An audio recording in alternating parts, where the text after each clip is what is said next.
Okay guys, in the last video we set up the basic functionality of our application. Now we're going to move on to the more difficult required features. The first thing we're going to do is look at the requirements. I'll link you to the requirements in the description, but we'll go ahead and copy everything. And then we'll move over to our working directory. We'll replace everything inside of the README file. And make sure to go ahead and change all this stuff to fit your application. CoderSchool blog, for example, submitted by Lloyd Tran.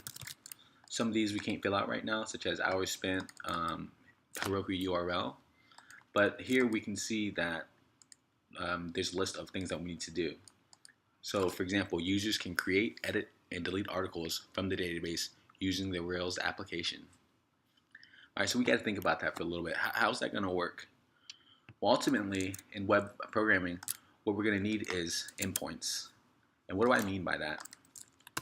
Well, if we look at our config, if we look at our routes file, we currently only have one endpoint, the posts index. Our application is also rooted to this endpoint, and I can prove that to you. So now that I'm in a working directory in our terminal window, we can run rake routes. This Rails will show us what routes are available within our application. You can see that our index endpoint maps to posts index, as well as posts/index. So how can we add new ones? Well, Rails gives us a helper method called resources. Then we just do posts. I'll save the file.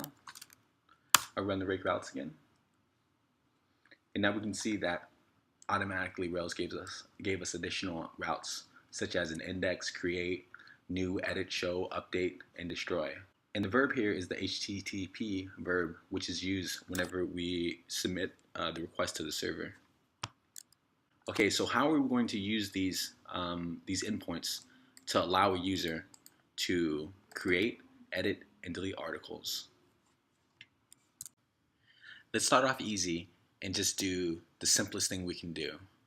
I think first off, we should go ahead and just show the user the ability, a button which will give them the ability to create an article. So we're going to go ahead and add a navigation bar using Bootstrap, which we just added a moment ago. I'll go to the Bootstrap page and component/navbar, and we'll just copy the first one that we see. I'm introducing you guys to copy-driven development. So I've copied that, and we're going to add it to the application.html.erb file. The reason why we're going to add to this file is because we want this navigation bar to show up on every page of our application. So I've saved it, and let's check here. Okay, so we have a navigation. Ooh, it doesn't seem like it's working. I think I made a mistake when adding Bootstrap. Oh, I forgot to add jQuery.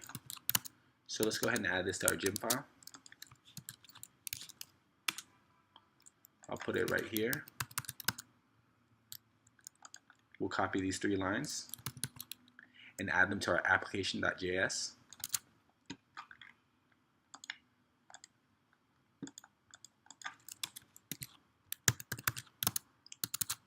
We'll stop the server and run bundle install. I'll restart the server again and test. Let's refresh our page. Okay, so it looks like it's working. I should also state right now that we're doing this, is that the application.js file has the responsibility of taking all of our custom JavaScript and creating one master file in production for the end user so that our application loads faster. The same is true for the application.scss. And lastly, the application.html. This file will render whatever is in this file for every single page of the application. So because our navbar is located within this file, no matter where the user navigates to when they're on our application, they will see a navbar.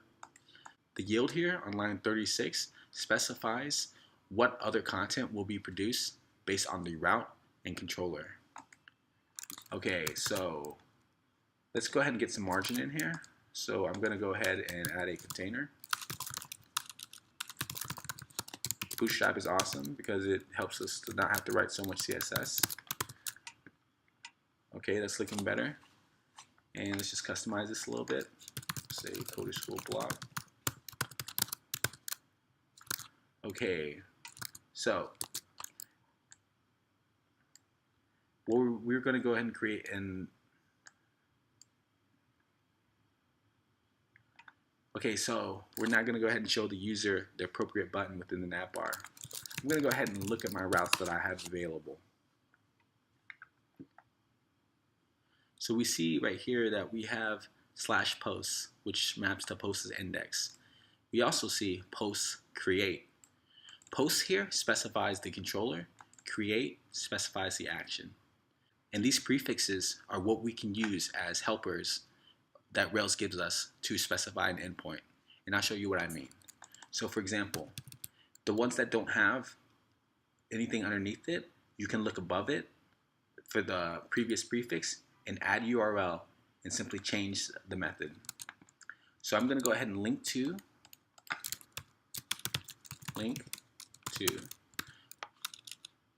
create a post.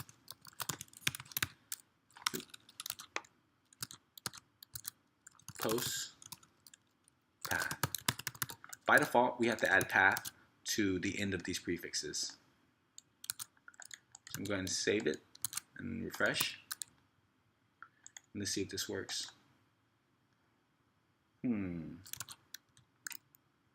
Oh, it should have been new post path. All right, let's try this again.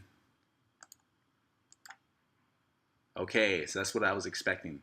Unknown action. So what we can determine here is that Rails understood what route we went to.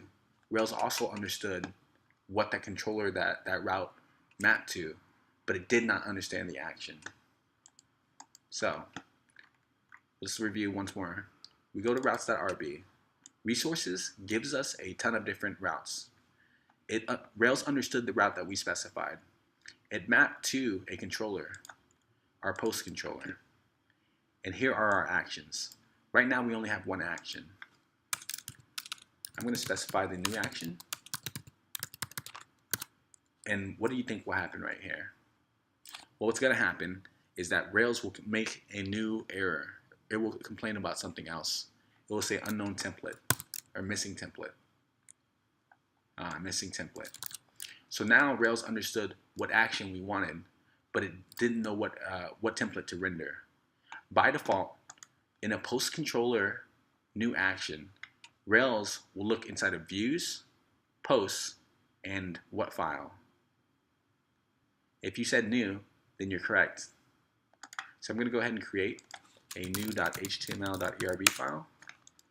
Oops. I'm going to go ahead and add a h1. So I'll say new post.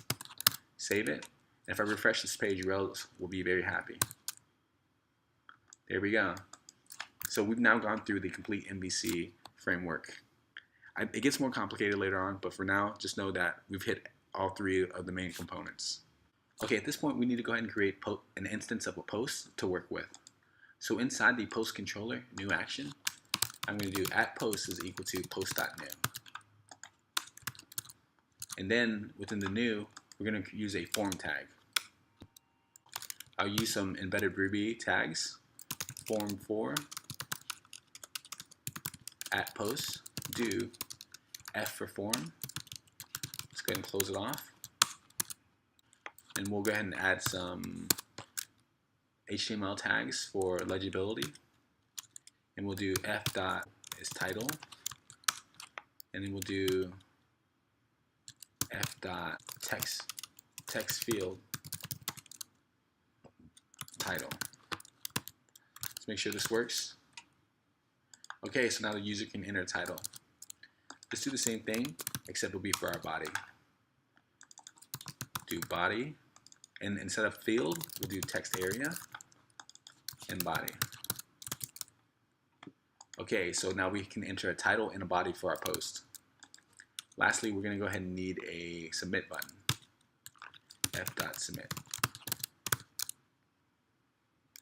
That doesn't look good. This isn't looking particularly good, so let's go ahead and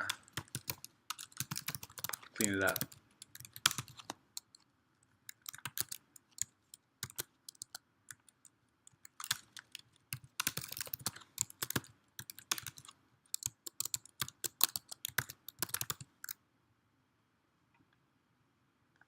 Okay, so there we are. It looks a lot better. So let's go ahead and create another post, this time using the web application instead of Rails console. So we'll say, Happy Lunar New Year from CoderSchool. I'll hit create post, and then we see yet another complaint. Unknown action. The action create could not be found. So the reason why Rails is complaining is because within our post controller, we don't have a create action. So I'm going to define a new one right now. So now we'll say @post is equal to post.new params post. The reason why we're going to use params post here is because we want to whitelist what it is that we allow the client to send to the server. This is for security purposes. So I'm going to add a private call, which will make this method uncallable outside of our controller, and then we'll define params post. And this, you don't have to memorize this right now, but eventually you're going to. So just know for right now that the syntax is params.require, require, :post dot permit body title. Okay, so let's try this again. I guess I gotta go back this time. Okay, let's create a post. And it worked. How do I know that? Because we can't submit again.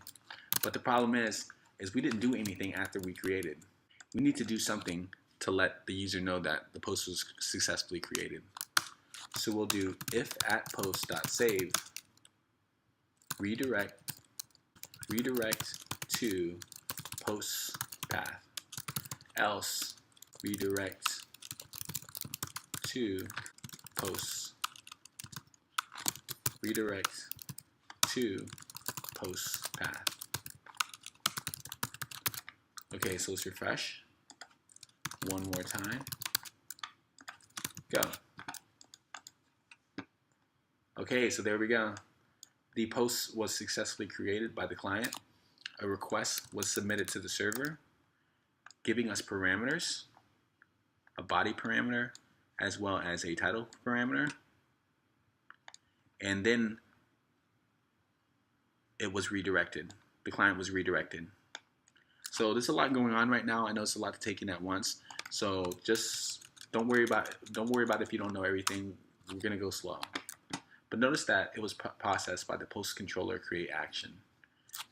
Getting used to reading your server logs is going to be super important. Okay, so let's go ahead and look at our README.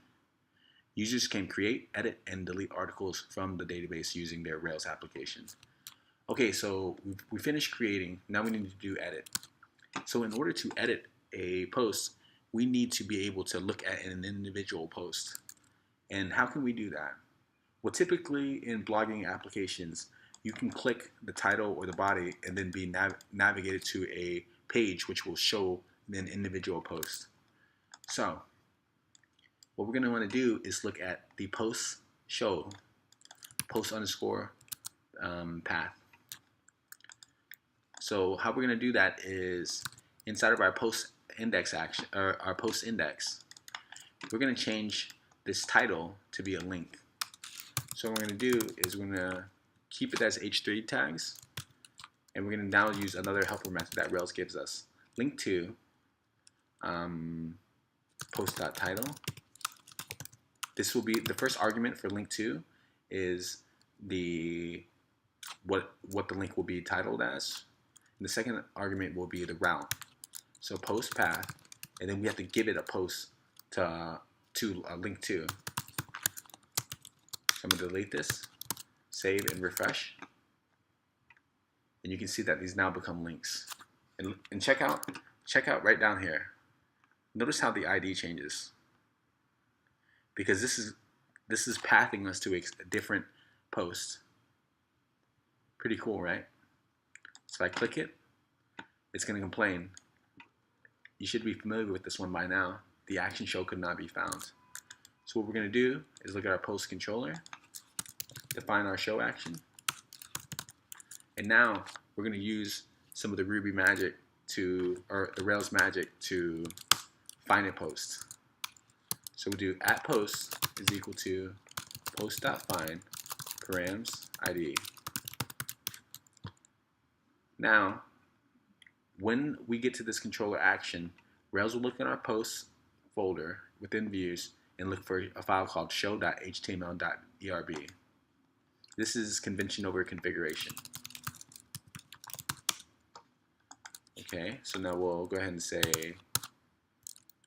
give it an h3, some ERB tags, @post.title, @post.body. Let's refresh. And now we can see that when we clicked on that link, we were routed to a specific post. I can click back here. Oops, I didn't fix that. So let's fix our application.html. I'm gonna say that this right here, this CoderSchool, this navbar header, it's gonna link to our root path. Okay, so now we can jump around the application to different pages. Pay special attention to the URL. Do you see how the ID changes? Pretty cool. Okay, so we're adding the ability to edit posts. So within the show page, within the show page, let's add a link to edit. I forgot the route, so we can always look at our rake routes. This is going to be super useful. You're not going to remember it the first time. So we'll do edit post, @post. It's important to keep in mind that link to is just a method. We're nesting methods inside of methods, and you can see that right here. Link to takes 2 arguments. The first is the name of of what we want to call the link. The second is the path. And Rails uses the post right here to build the path so that Rails can figure out which post we're trying to which post we're trying to edit. But because this is Ruby, we don't have to use the parentheses if we don't want to. It means there's a lot less typing. So I'll save it and refresh. And I made a mistake. So did you mean edit post URL? Rails is really awesome like that it tells you what you did wrong. So remember what I said earlier. It's not just this. This is just a prefix. We also need to give it path or URL. So I can do URL, and now refresh again. We can see that we now have an edit button. If I click edit, we're going to see a form. Oops, I got ahead of myself. We actually need to have an edit action. So I'll go to define edit, @post is equal to post.find. And remember, we have an ID right there. So because we have an ID in the URL, we have access to params ID. Okay, so what do you guys think is going to happen right now if I refresh? It's going to complain, missing template. So now we need to go ahead and create a post or an edit file. Okay, so we'll go ahead and create edit posts. Refresh, and it's looking good. So now we just need to have a form for the post. So we'll go ahead and do a form tag again. Form for @post. Do form. We'll end it, and then we'll say form label. Form label is title .text field. F.text field for the field in which we're going to enter the title. Let's just take it one step at a time. And here we are. The form is already filled in because our controller collected the information or the data that we needed and provided it to the view. Let's do it one more time, except this time for body.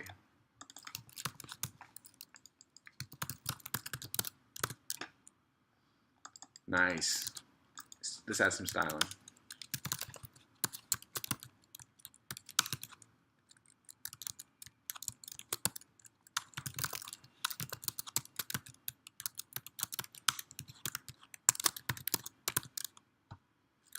We also need a submit button.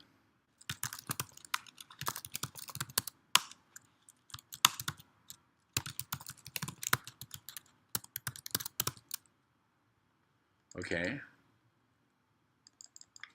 Learning Ruby on Rails. Okay, we also need a, now we're gonna get another complaint because we don't have an update action. Yep, I anticipated that. So now we're back to our post controller. Define update. And we'll do @post is equal to post.find params ID. And then we'll say @post.update params post if @post.update, because there may be different reasons in which the post does not update. We'll redirect to @post. Else, we'll render the edit again. End it, and let's refresh. Okay, let's try it one more time. Ooh, we need to fix this. This should be a text area because there's a lot more text. Okay, this is better, but we should probably go ahead and make it a bit bigger. So we can add additional arguments. Size 100x10. And don't worry if you don't know, all this doesn't make sense. This just comes with experience. So f.textArea is a method from form, and it allows us to give us additional attributes as well. So Ruby on Rails makes developing web applications amazingly easy. You'll love it. So let's just test to make sure this works. Okay, so we do see an update. Excellent. Seems like everything's working fine so far. All right, so where are we? We also need to be able to delete articles. Okay, so at this point, I think on the show page, we'll have the button to delete. I'm going to close some of these windows. Okay, so deleting an article is really similar to editing. So I'm just going to copy this. I'm going to change it, the name of the button or the link to delete, and we're going to change the URL.